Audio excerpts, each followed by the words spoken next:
Through a Scottish Prism, the programme that is unapologetically pro-Scottish independence and anti-Westminster rule. Everything we say here is viewed through a Scottish prism. Brought to you by Barrheadboy.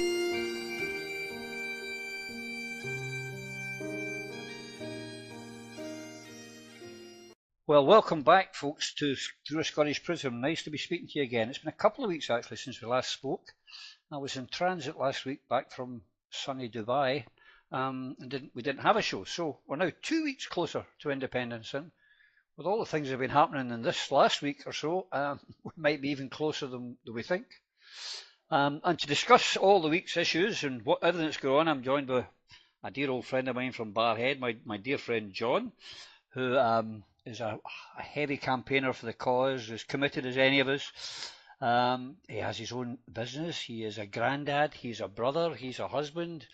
He's a friend. He's a good guy, and I'm delighted. I should also say he's also my landlord when I go back to Scotland. So, because he and his darling wife Anne Marie put me up when I go back. So, John, without further ado, welcome to the show, chap. How are you? Not bad at all, Roddy. Nice to be here. Nice to be speaking to you again. Yes, indeed. So, anything exciting happening on your end I should know about, or? Just much the same old stuff, Roddy. You know, just family life, moving house, all that stuff. Oh, yeah. I hope my room's ready. It is indeed. Because I should have said that you've been to all under one banner, except I think Dundee. Was it Dundee or Dunfermline or whatever? No, it was Dundee. I didn't get to. Dundee, yeah. But you're a seasoned campaigner.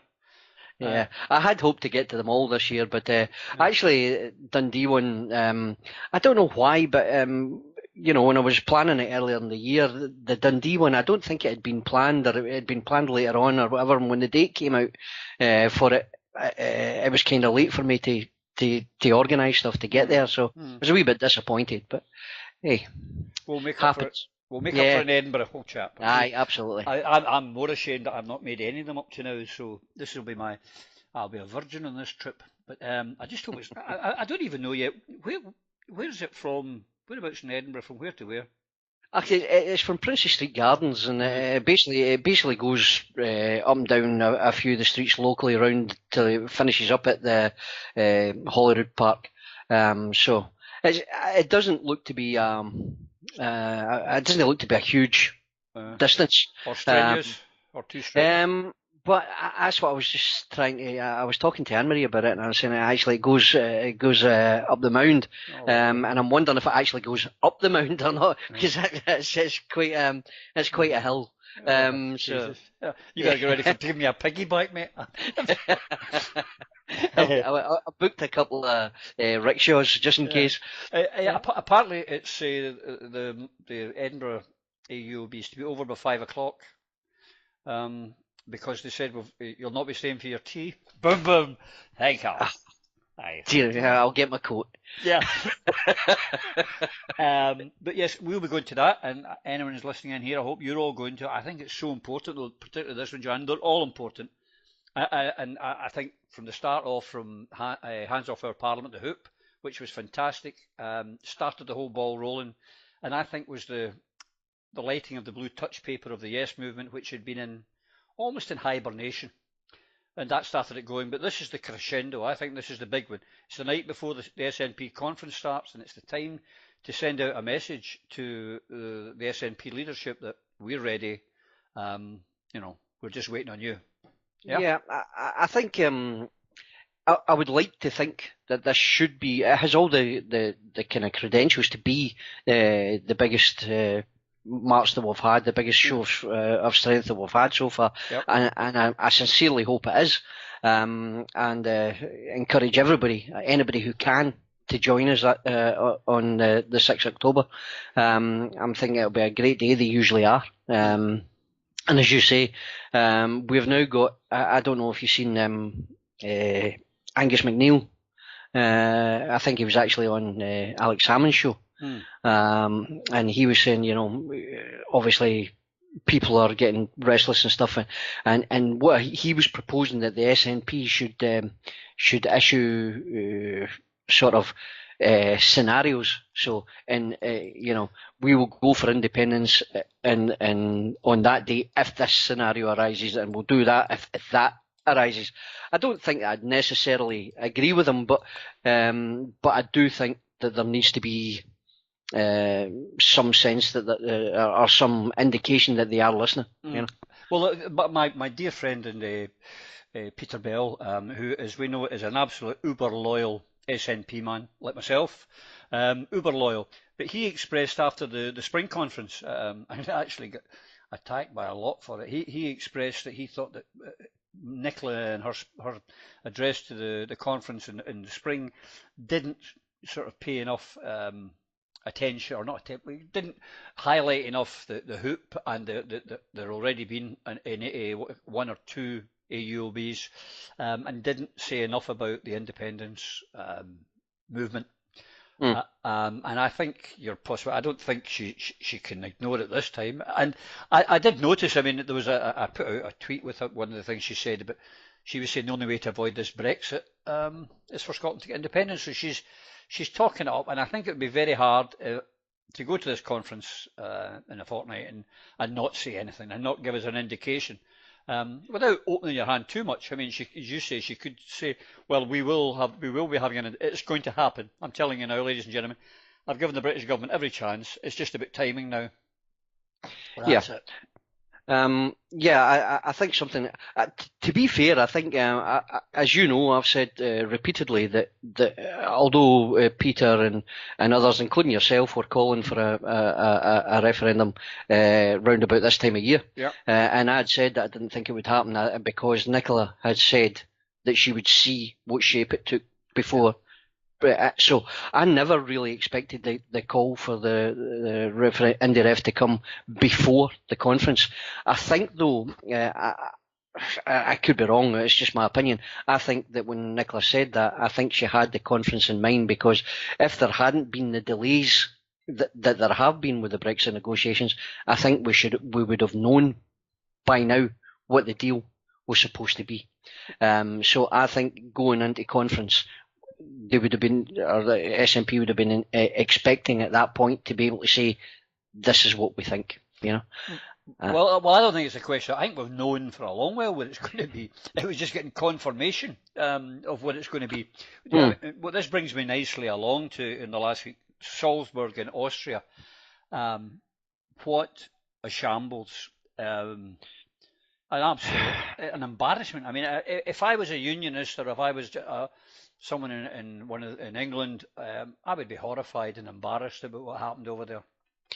Well, this was always I don't understand why everybody's so up in arms, about the way UK has been treated here. The UK published a white paper. I can't remember what it was called. It was called something about the future relationship between the UK and Europe.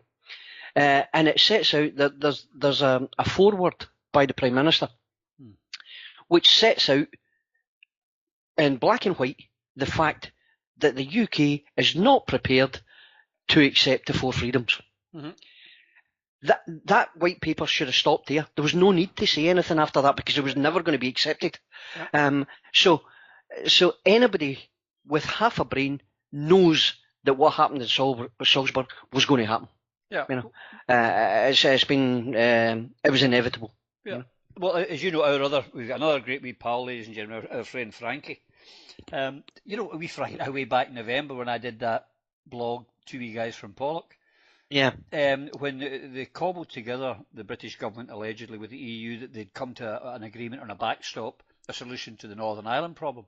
And I remember having a discussion, several discussions with you and your good lady wife and Frankie on this, saying, this sounds absolute nonsense. And this is the one that's coming back again and again and again. And there's solutions to the Irish problem. I don't know what to call it, an Irish problem, but you know what I mean. But they're unacceptable solutions for all the different parties. The EU and the Republic, and those that voted to remain in Northern Ireland, to remain in the EU, that is, they don't want a hard border.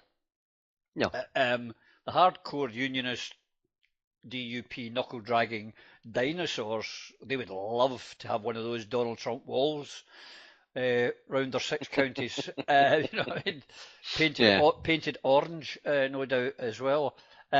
So that's unacceptable to that side.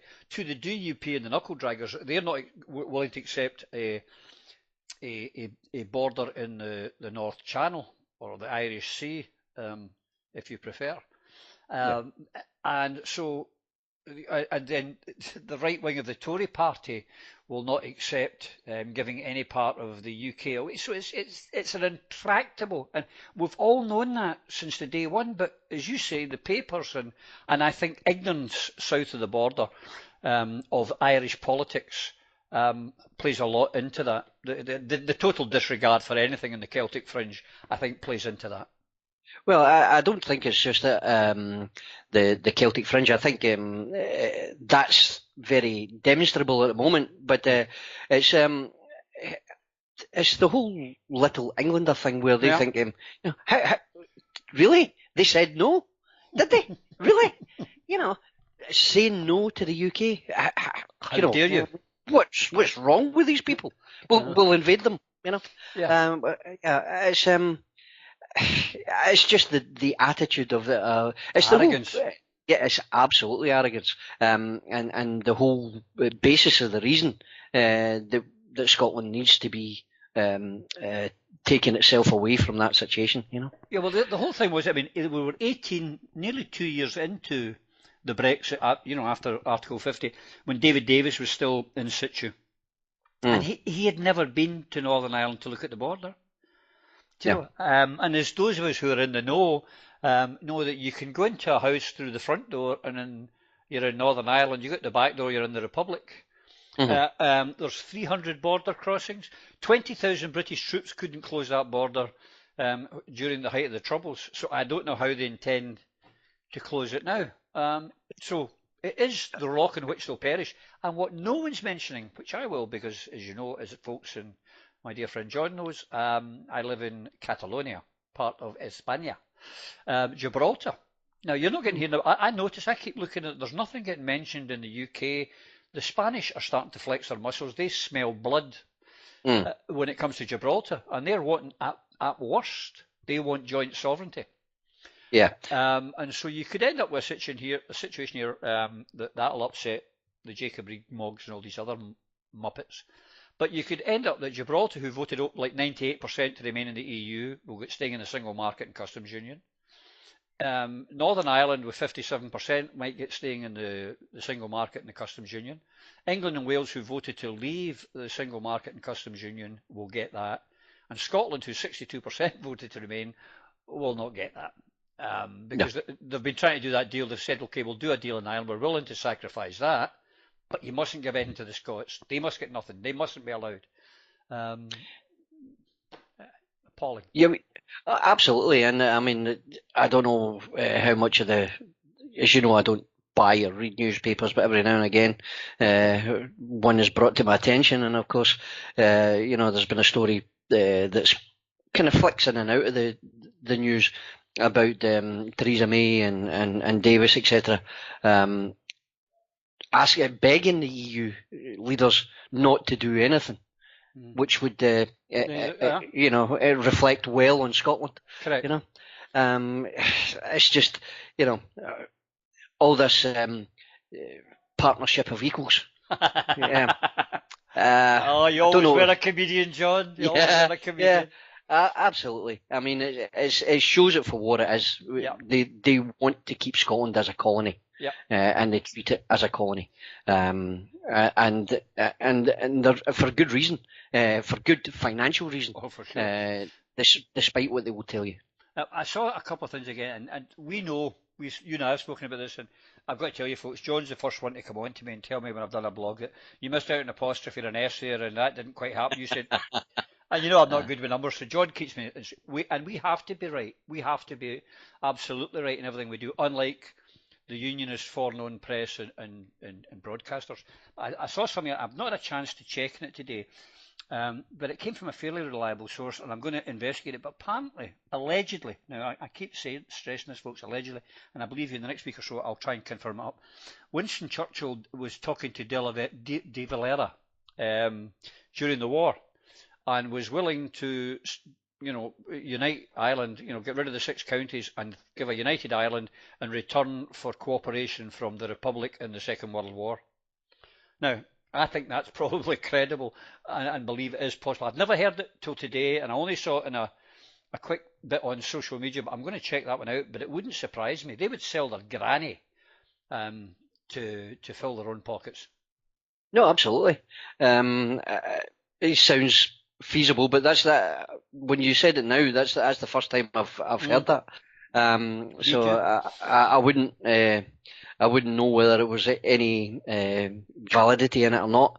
But the principle is right. The UK government, these people that are the elites, would absolutely sell anything to anybody if it meant that they had an extra 10 in their pocket, Correct. And you, as my good old friend John will here confirm, I have been saying for years, long before Brexit, that sooner or later, if it suited London, they would sell out the most British of the British in Northern Ireland if it suited their purpose. And I think it's getting close to that, John, because of the intractable problem. Again, it's one of these allegedlys, Roddy, that I'd actually read a couple of reports that suggested that Theresa May was ready to do that, and was basically a DUP put a boot in, and threatened to bring down the government if she did it. But that would be, if you believe these reports, then that would be the government's favoured option. Well, and there'll be enough red Tories to make up for this. I'm sure her whips will be talking to the Labour whips and saying, look, we need 20 other MPs to replace these DUPs because they're going to go mental. Because let's be honest, I've tried to find out the difference between a Labour Brexit and a Tory Brexit. They're always saying, the Tory Brexit's terrible. Typical Labour stuff. Tories are terrible. Well, what's your policy? Yes. Red squirrel, yes, for the many, not the few. Why, what's your policy, though? How does it differ from the Tory one? Yes, you're abusing me now. I'm not talking to you anymore. That sort of stuff. There is no difference in there. So no. I don't think it'd be too difficult for the Tory whips to say, well, look, we're about to do this to the old paddies, they're not us, they're not Little Englanders, so we can just stab them in the back. But we need your support to get the old Brexit so we can get rid of Johnny Foreigner. And I think that's very possible. Because that is their problem. Their problem is Ireland, as always. God bless them. Well, I mean, I didn't actually read the whole white paper because I couldn't stop laughing after I'd done the first few paragraphs. But if you take Ireland out of the equation and look at some of they want to leave the customs union, they want to leave the free trade area, but they still want to have free trade. Yeah. And this is in the white paper. Yeah. And I'm thinking, how can anybody seriously think that this is a viable solution, So I don't think it's just where Ireland is concerned they've got a problem. I think every area of this, they've got a problem. The problem is that I don't think they care. I think, we know this is shit. It's shit. But we'll all be better off as a result. You'll all be worse off, but you don't matter. Yeah. No. But we'll make money out of this. No, so that, I mean, what I have read of it, I can't make any sense of. I don't know why. I don't see where anybody can think that any of it's sensible proposals. Well, going back to what you've alluded to. About us being the ones carrying it. It goes back to the crash of 10 years ago, and it doesn't seem like 10 years ago. We've all suffered, and we'll go on to talk about some things on that later, perhaps. Except the bankers haven't suffered, the hedge fund guys haven't. The ones that caused it have not suffered. And with Brexit coming down the line, the Jacob Rees-Moggs and the John Redwoods and the Theresa Mays and the Lords and the the elite, the people, the people in the back that we don't ever see, John, the ones that are actually running the country, not the politicians who front it for them. But the ones that, they're not going to be affected. But I tell you what, you, me, and all Jack Thompson's bairns are going to get screwed into the ground. I mean, I'm sitting here. I don't know if I'm perhaps coming back to live permanently in Scotland, because if all goes wrong and they don't take care of rights and they remove my health care and everything else, I'm going to have to leave. I'm going to have to sell up here and come home, along with 800,000 others that are living in Spain. With but if a million and a half in France as well. But you could leave that to one side just for a minute, Roddy, and look at just the complete practicality. If you look at after Theresa May's statement on Salzburg the other day, the pound dropped. I think it was 1.5% against the dollar. Yep. Now, even if you are permitted to stay where you are and your healthcare continues, your income will be considerably less than it is now if the pound keeps tanking. You know, so again, directly or indirectly, you pay for this. Oh, for sure. As you know, I've been paying for this. We weren't long here until the Brexit bloody vote, and I remember actually talking to you and Anne-Marie the following day. And since that time, our income has dropped by 25%. Yeah, absolutely. And you've got to, I mean, you've got, as you say, there's 800,000 people, and they'll all be in the same boat. Correct. You know, so week on week, their pension becomes worthless because the pound is tanking. You know, and of course that's all the EU's fault. You know, because the pound's tanking because the EU are bad boys, they're naughty people, and no respect. And of course the other side of that is, if, in my positions in Scotland, obviously running my own business, and I'm sitting here at this point not knowing whether I'm still going to have a business after March next year, because as you know, a lot of my work is based around the aircraft industry, moving parts of airplanes for various assorted companies. But we've already seen some of these companies moving their. To let you understand, it's rather like airplanes are a bit like boats. You know, when they fly, the flag that tells you where they came from. At the back. So airplanes are similar. They have to be registered to the country, sort of thing. So whereas Ryanair, for instance, have already moved part of their fleet from Scotland that was originally stationed at Scotland, is now in Lithuania. So they have less planes here, therefore that means that less maintenance is done here, therefore there's a requirement for less parts here. Now, if everybody else goes down that same route, the cake all the time is getting smaller, but you've still got the same amount of people trying to get a slice. Correct. So at what point, somebody's business is going to become no longer viable. And it's a ripple effect. Yes. If you look at, you're talking on the aircraft industry, which I know you're heavily involved with, is that EasyJet, they've registered now in Austria. Yes. And they're a very profitable company, EasyJet. Mm-hmm. So that corporation tax is now going to the Austrian Chancellor and not the British Treasury. Yeah, well, I always get nervous when I'm talking about Austrians that are chancellors. It makes me a wee bit nervous.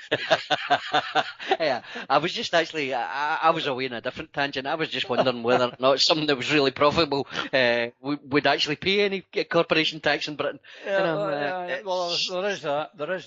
But you know, that's as you say, the ripple effect. I mean, someone in a similar business to you, I was listening to on the James O'Brien show on LBC. Who delivers parts for engine production in Dagenham at the Ford plant that used to build cars but now just does engines, and they drive every day. He's sending cars across the channel to pick up different parts to come to build these engines, because everything's just in time manufacturing. And with the possible delays and all the stuff that's going to go on, he figures he'll be out of business within 3 weeks of the Brexit. But more important than that, he said Ford, they'll get to the stage where, well, this is too difficult to make our engines here. But if I go to Lithuania, Poland, Estonia, Latvia, or any one of the 27 countries, boom, Bob's your uncle. No, absolutely they will. And as you probably know, apart from the aircraft industry, everything else that we do is or almost everything else that we do is related to imports or exports. And you know, the problem will be that if Mr. Smith, who runs his business, can't get his parts in time, he'll move his business. Or die. You know, you see, either the business either dies or you move it to where you can get the people, the goods that it requires. So the obvious thing, and we said this before. I mean, I could quite with the business that I have, I could physically lift the business and operate it currently from anywhere in the EU. Hey, after Brexit, I can't. Right, folks, could you go up on the kettle for a second? I need to have a wee talk with my pal John here.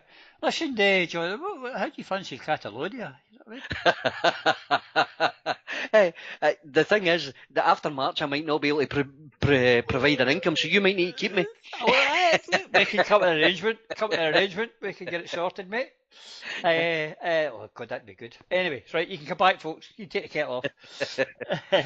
No, but it's a worry. But it's not just beyond that, John. Joking apart, because it's not just Mr. Smith's business that moves to Lithuania or Catalonia, but then Mary's van that does the bacon rolls and the rolls and sausage.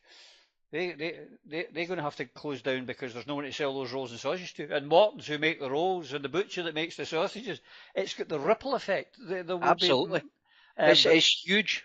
Yeah. You know, the implications of, I mean, it doesn't even have to be a large business. I'll give you a good example. In an industrial estate that I just moved out of, as you know, I just moved from Lanarkshire to Renfrewshire.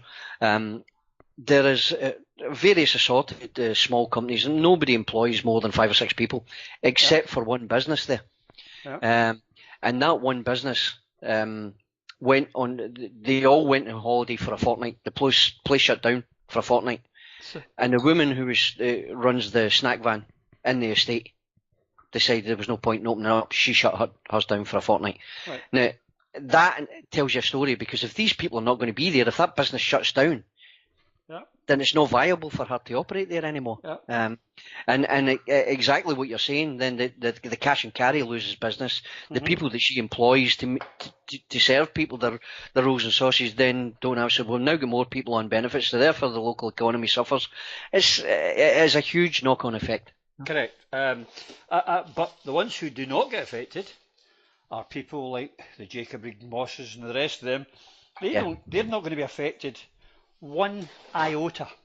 And I've had this discussion before, probably yourself as well, is that 95%, it's all right for the political anoraks like you and me. We're following it, we're trying to keep up to date. But I figure at the moment that 95% of the UK population are totally oblivious, because our fourth estate, or as you know, I prefer to call them the fifth column, are not informing them. They don't know the disaster that's coming down the line. I think that's I think almost they've given up. Almost criminal. Yeah, I think they've given up any pretense of even trying to report the news. It's pure propaganda, and they don't even try to hide it anymore. And obviously, it's a wee bit different in Scotland. In general, is very much more politically awake and engaged than the rest of the UK, but they will gradually become more engaged. The problem is it might be too late for them when they do. You know, the decision's already made, and they could already be suffering by the time they wake up to what's happening. But I think I just think it's abysmal what the newspapers and the TV gets away with. Sure. I mean, if you look at even this the dark money thing. The Tories' dark money. Now, been banging on about that for weeks. Social media, everybody asking questions all over the place. Nobody's touched it. Nobody's doorstepped Ruth Davidson about it. Nobody spoke to her about it. The Electoral Commission has fined this Ayrshire mob £400 Yeah. For making an illegal donation of £100,000. Yeah. What does that tell you about our democracy, or the value of our democracy? Well, I saw someone saying, if you get caught texting in your car tomorrow, John, you can get fined £1,000, 3 points on your licence, and if you do a repeat, you could easily get 6 months in jail. Yes. If you get caught peeing in the street, you're pissing in the street, you can get fined, £1,000 for, all sorts of things. But pissing on the whole nation and pissing on the democracy, £400. That's how cheap it is to buy an election in the UK. Yes. I mean, if I'm running the Tory campaign, I go, find £1,000. Do it. Spend it what you like. Outspend them. Cheap. Lie. Yeah. And that's what they've been doing. Which would bring me on to another one of my, but I'll be called a conspiracy theorist and a tinfoil nut. But I don't believe in coincidences, and I don't believe 12 Tory MPs are a coincidence, but that's another story for another day.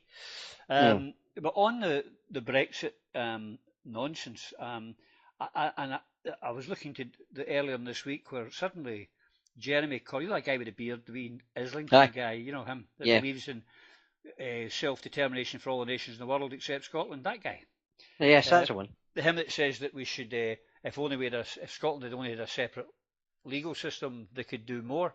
And that we should nationalise the railways. That Jeremy and his guy, and bring the water back into public hands. Exactly. That one, him and his pal Dick, Richard. No, I was right. Dick Leonard. The Dick Leonard. They were saying about, he's suddenly come out and said, well, earlier in the week. Now, this could have changed, John, since we started this programme. No, I mean, he's making Ruth look solid with her policy changes. But he said there wouldn't be, that he was not backing the people's vote. And then this week he said, well, if the party decides, I will back the people's vote. Yeah, but there's a twist in that tale as well. I don't know if you noticed. What he's actually said, what he said is, if the Labour Party members decide that they want the second vote, he will put it in the next manifesto. So it's not going to change anything overnight. It only changes after another election. So it actually helps absolutely nobody, but it gets some people off his back. And it gets him a headline. The other one is that he said earlier in the week as well that when he obviously was caught off guard with no minders and none of the stupid slabbers round about him, that he would, if became Prime Minister, he may, if he decided, he may grant the colony of Scotland a second referendum. Yes. We could deal with a how dare you even suggest, no one gives us, we take. But then, by the time he'd got to conference and the slab lot had gone down to Liverpool and got hold of him, he suddenly, within 2 days, he changed his tune, and they're now apparently putting into their manifesto a pledge that there will never be another referendum in Scotland for independence. I think there's a couple of things that have been kind of rolled into one here, and that's what's been created. What's actually happened is that Dick Leonard has said that the Scottish Party want to put it in a manifesto commitment, so that the UK party as a whole won't grant the Section 30. But it's not actually Corbyn who said he's not going to grant this. Corbyn said he'll look at it at the time and consider it on its merits and all that kind of stuff. And to be fair to him, he's said that 3 or 4 times now. But it's always quickly followed. Yeah, it's all, because someone from Scotland would go, what are you doing? SNP bad, Willie Bain. No, absolutely. So I think this is why Richard Leonard's getting all the headlines, because he's towing the line that the elites want. No, there's never ever going to be another Scottish referendum. Ever. But the one today was talking about our Dick Leonard. Was that people should start voting by the Jesus, they're fighting they're still trying to fight the class war. I mean that when you and I were lads still at school, or in my case, dog in school having a fag. outside somewhere. That the class wars that ended. No one tell Dick. It's gone. It's finished. It's over. We lost. Did they not tell him? And yet he apparently, allegedly, another thing I've got to confirm, went to a 28 grand a year school. He did. Yeah. He went to Pocklington School. Yeah, that's the one. 28 grand a year. Yeah. But he wants a class war. That's like Donald Dewar, who went to the Glasgow Academy, who was a right good socialist Labour. Oh, he was a great man. We put a statue up to him and everything. I just, I have my points. He went to Glasgow Academy, which would be a damn sight more than 28 grand a year now. I don't know what it is now. I have no idea what the fees are. But that's Glasgow's equivalent of Fettes, which is kindly brings me on to another good socialist, Tony Blair, who went to Fettes. I mean, it's a joke. The Labour Party and the Scottish Labour Party are an even bigger joke than the Labour Party in general. I mean, because I've been looking at the latest opinion polls. If there was a general election tomorrow, the Tories would still win it. This is in my life, John. Now, you and I are, not big age difference between us. Although I look a lot younger. I look so much younger. I'm the same age as Dick. Yeah. How appropriate is that? But anyway, I forgot what I was talking about there. You threw me with that one, mate. See the whole thing, Roddy, as far as I'm concerned, is the Labour are attracting less and less of the electorate in Scotland. Yeah. And the big thing that struck me about Dick Leonard's "we won't have another referendum" was he's telling the people of Scotland what they want. Now, Labour are dying in Scotland because they haven't figured out yet that we elect people to work on our behalf. We don't elect people to tell us what to do. And he's still up there bumping his gums telling us what's best for us. Yeah. Which is why, and incidentally, he's not elected. No. So we liked him that much that we didn't vote for him. And he now thinks it's appropriate for him to tell us what to do. Well, that was the same truth with the previous two. In fact, previous three. I don't think. Kezia is a list MP and was a list MP. Murphy wasn't, and he wasn't in Holyrood. There's been that many of them. Who was before Murphy? Was that we Joanne Lamont? She's a list MP now as well. But I think, in fairness to her, she was actually elected at that point. But they're an absolute joke, and they just don't get it. I mean, I was in sales and marketing all my life, and one of the first things I was taught in that is, if you're trying to sell something, you bait the hook with what you think, what you know the fish will eat, not what you think it'll eat, what you would like it to eat. You give it what it will eat, and they've already alienated 50% of the population by saying there'll be no indie referendum. I think it's more than 50%, but round about 50. Me too. I think it's considerably more than that now. I think for the sake of this discussion, let's leave it at that. Yeah.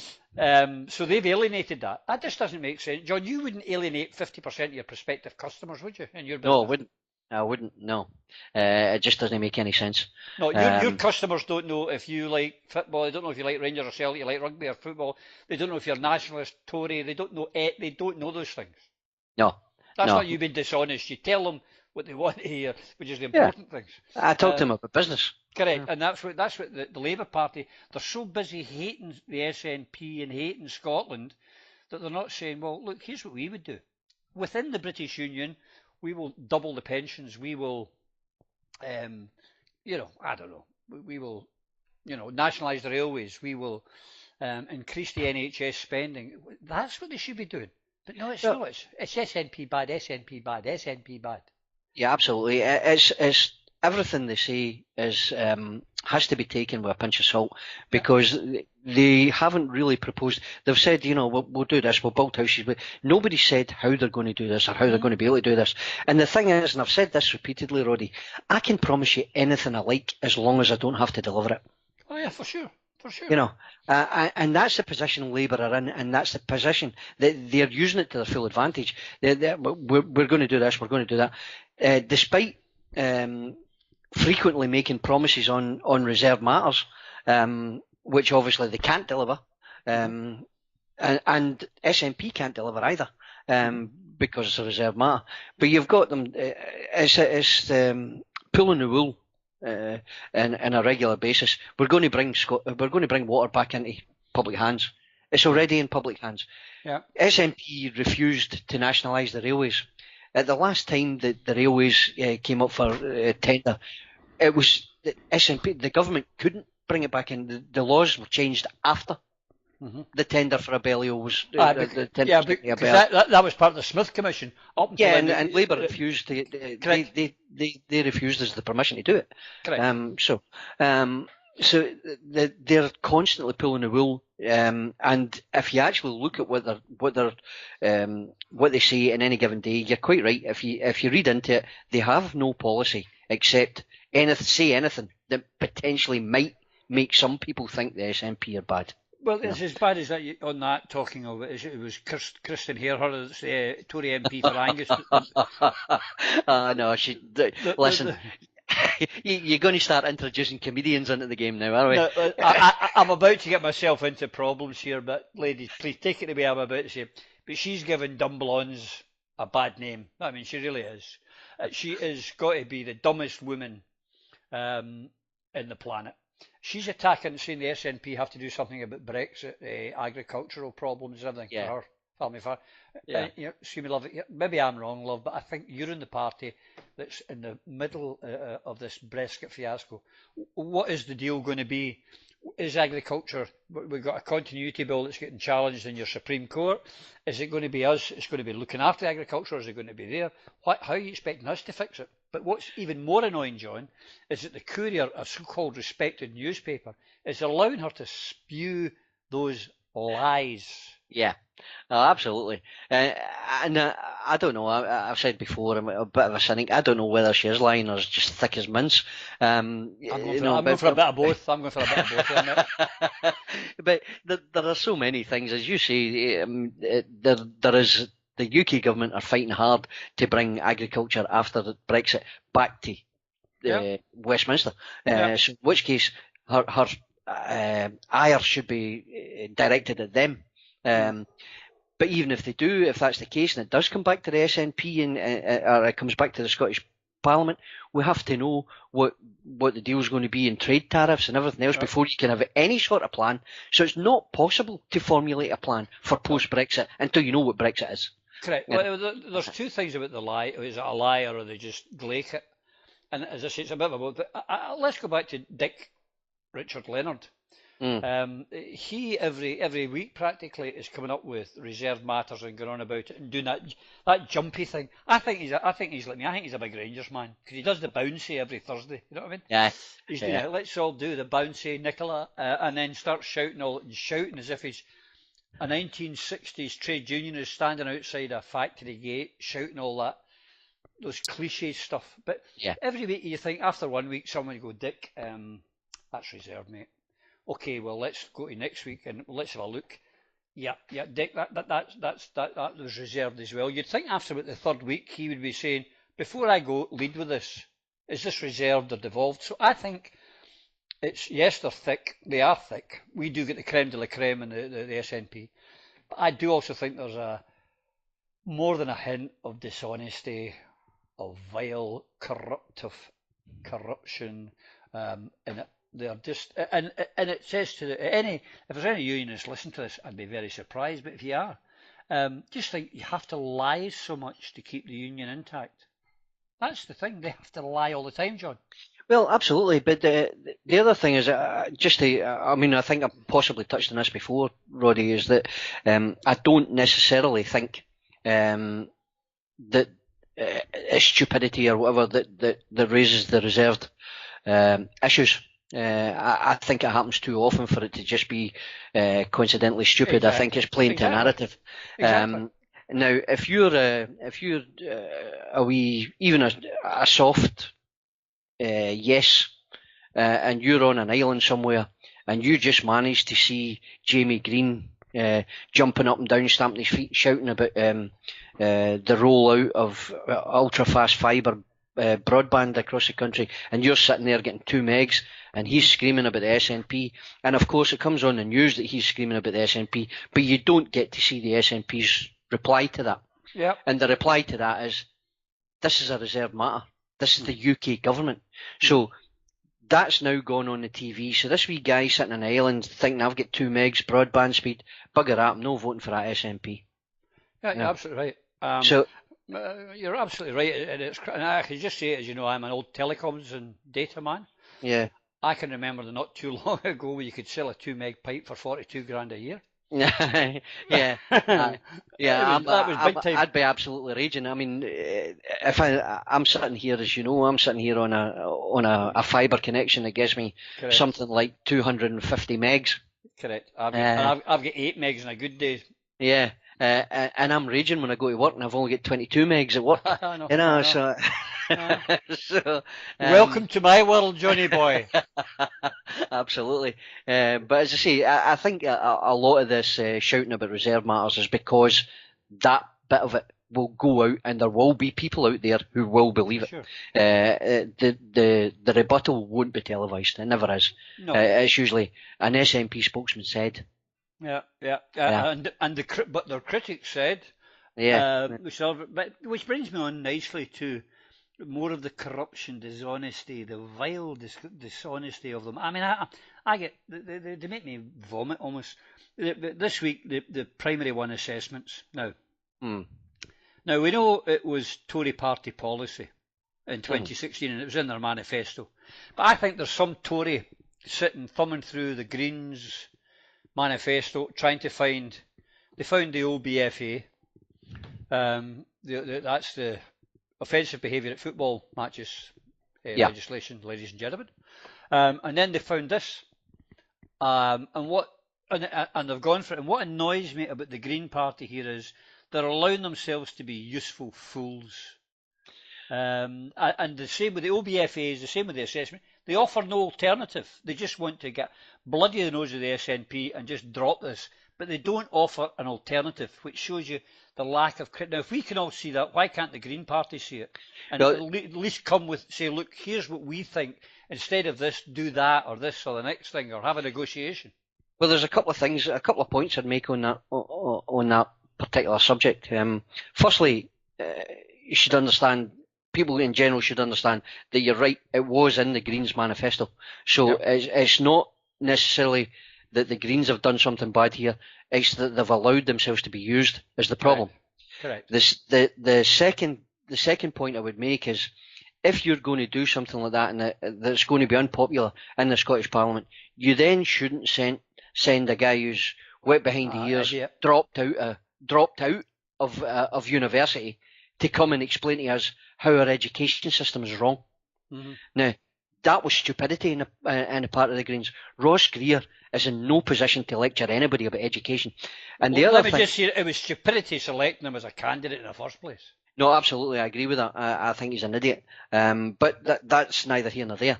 The other thing about it is that the papers are perpetuating the story as this the testing of primary one pupils. Correct. And none of them are tested.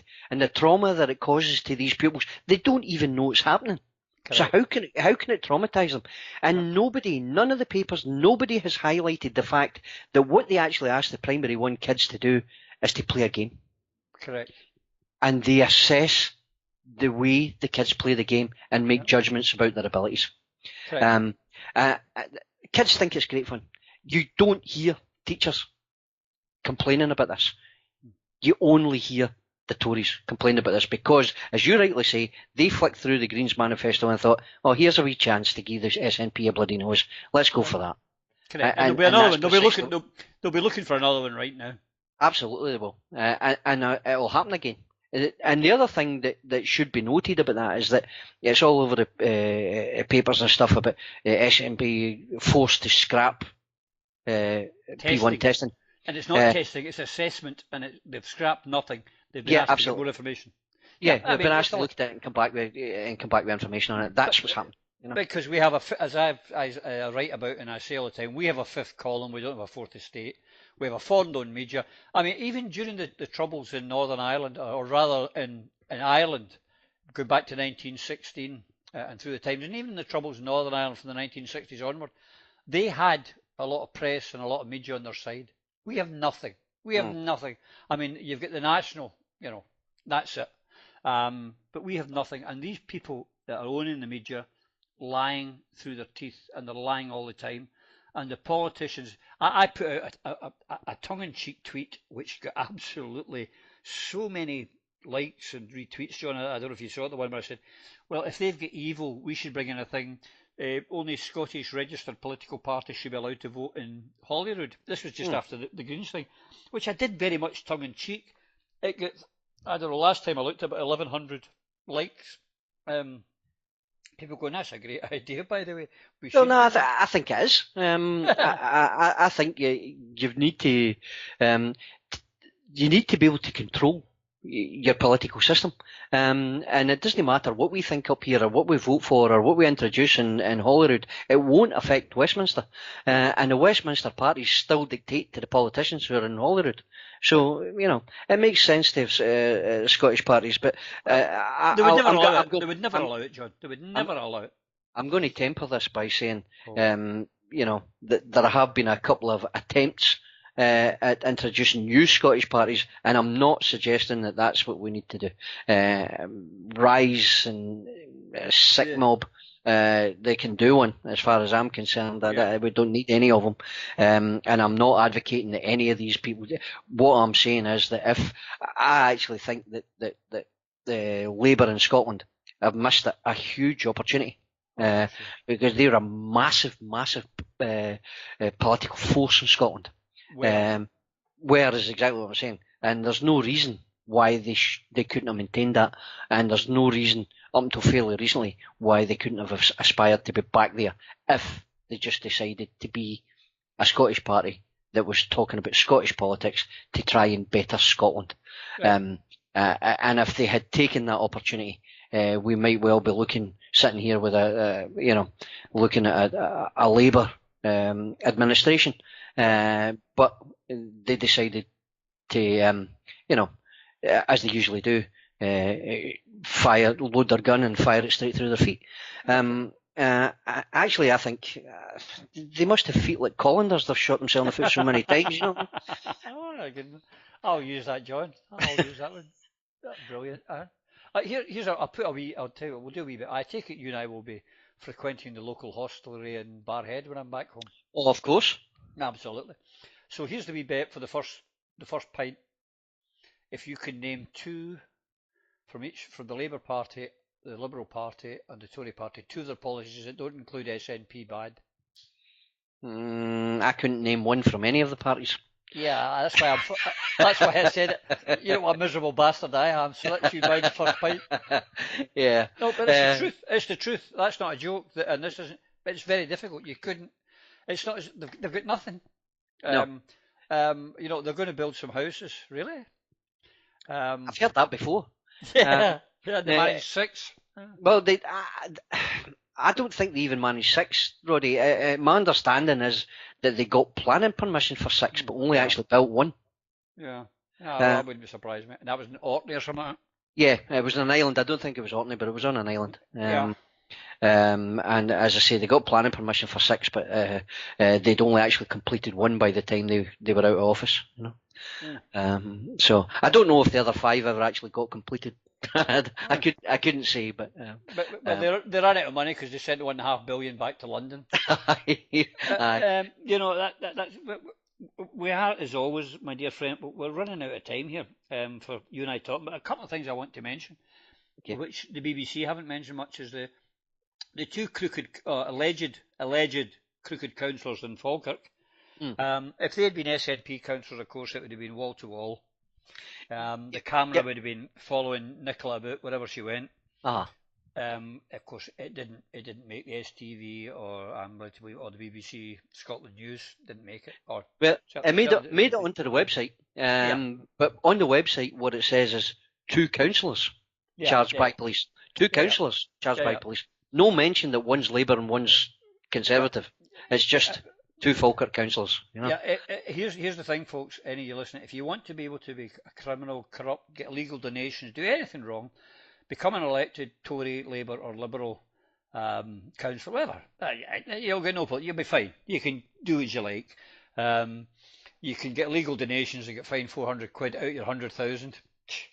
That's a good return on your money, John. You're a businessman. If you were getting, it costs you 400 quid to get 100,000, you'd be borrowing millions every day, would you not? Absolutely. I've actually appointed somebody to look into that for me.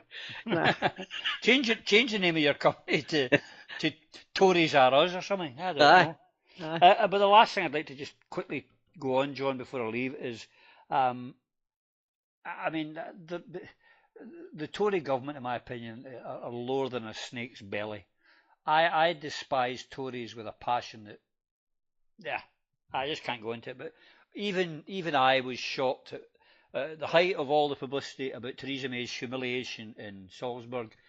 They turned round after promising they would do something about it, stabbing the Windrush in people in the back and saying, "You can't stay. You're not getting citizenship.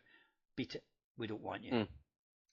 Appalling. I haven't actually read into this yet. It's on my to-do list, but I'd seen various people, and it should be noted that this is a ploy that they use quite regularly. When there's something else going on, they sneak out an announcement about this. So this announcement was sneaked out Friday night at 5 o'clock. Yes, where they're hoping it was just, it'd just be, everybody'd miss it because everybody's doing something else. But after all the rhetoric, and the other thing, I mean, if you relate it to Brexit, and Theresa May is saying that she's going to make sure that the EU nationals in the UK are going to be fine. They're looking at this and thinking, really? I'm supposed to take your word for that? Yeah. There's not a hope. It's an absolute disgrace. Some of these people are born here, are being sent away. I have to laugh when they say they're sending them home. Yeah.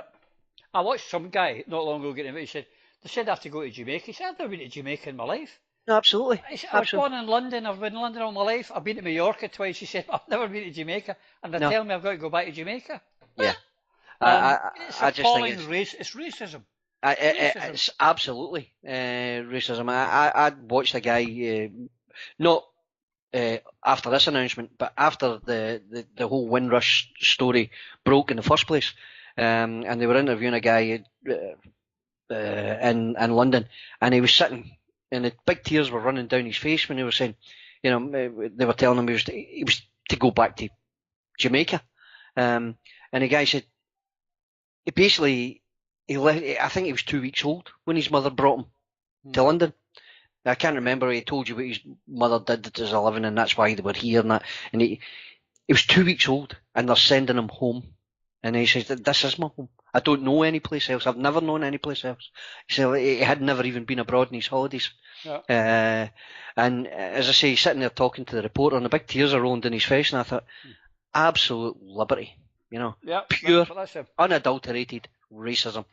Well, I've got a solution for them. I know the Little Englanders and the Tory party in particular love getting rid of immigrants in their country, people who are leeching off of them, people who are a financial burden on the good Little Englander taxpayer. You know the ones that, you know what I'm talking about here, John? Yeah, absolutely. So I'm going to tell them, here's a great way to get rid of 5.4 million immigrants overnight from your country. Leave us alone. Yeah, we're going absolutely. independent. Tell us to get to. Throw us out the union. Declare your own independence, and you can lose 5.4 because you don't keep us for our charm or our love of your system. So you want rid of us? Declare independence for yourself. Yeah, anyway, absolutely.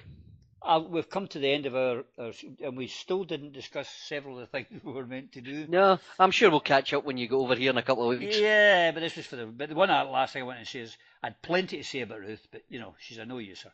Yeah. But that's all I'm going to say. But anyway, yes, we will catch up, my dear friend, when we go home, which will be very soon. I'm looking forward to it. And to you, ladies and gentlemen, thanks for listening to me and my good old buddy here, John, rabbiting on. And it was nice to have you with us, and I will speak to you all again soon. I would say that next week I'm trying to get a very special guest. whose name was mentioned by my dear friend John here during our conversation, who I'm hoping to be as the guest next week, which will be, because there won't be one the following week, because I will be back in Scotland. I'll be back for the Edinburgh rally and then SNP conference, of course, I'll be at, and hopefully I'll meet up with some of you at the march and at the rally, and I look forward to that. I'll be with my buddy John here, because we'll be marching together. And drinking together. And drinking together, yeah, we'll be certainly, whatever happens, even if we get lost, we will be drinking together, which is what we've done for a long time now. Anyway, so do join us then, folks, and until I see you all again, you know what to do, folks. You take care now. Through a Scottish Prism, the programme that is unapologetically pro-Scottish independence and anti-Westminster rule. Everything we say here is viewed through a Scottish prism. Brought to you by Barrheadboy.